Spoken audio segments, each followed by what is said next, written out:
So hi, Corey. So I'm not sure which episode this is, to be honest. I kind of watched the screeners right in a row all at the beginning. So, That's but all right.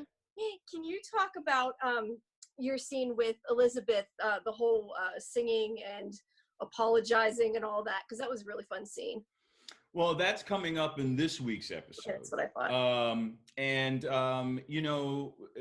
As I said before, Chris is really good at utilizing our talents. If you have any special abilities, similar with the beatboxing. So he knew that, I have a musical history.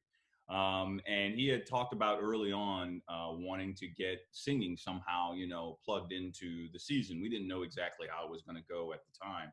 And as the arc of the season between and Elizabeth Bowen's character, Deputy Liv, as that took place, he found the 59 and karaoke to be the perfect opportunity to utilize, her talents vocally and mine as well. And it seemed like a way for Sheriff Mike, who's been anything but humble this season, to acknowledge her value, and in the way that he could, at that moment at least, apologize to her and show her that he understands her value. I think in this episode tonight, this is the one where our killer's arrested, and we see Mike go through this moment of, if I'm remembering the episode correctly, he's walking into the town hall and everyone's kind of congratulating him, and he's not feeling it, which is odd. You know what I mean? That would be like the moment of all moments, I think, for him to be gloating. But there's something missing. He didn't solve it on his own. And quite frankly, he wouldn't have been able to solve it without Deputy Liv. And I think what happens in this episode is that his desire to mend the fences with Deputy Liv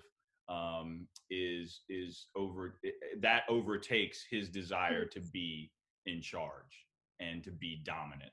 I think he understands that she's quite valuable, and I think ultimately, and there's some stuff that we were always very confident that there was going to be a second season.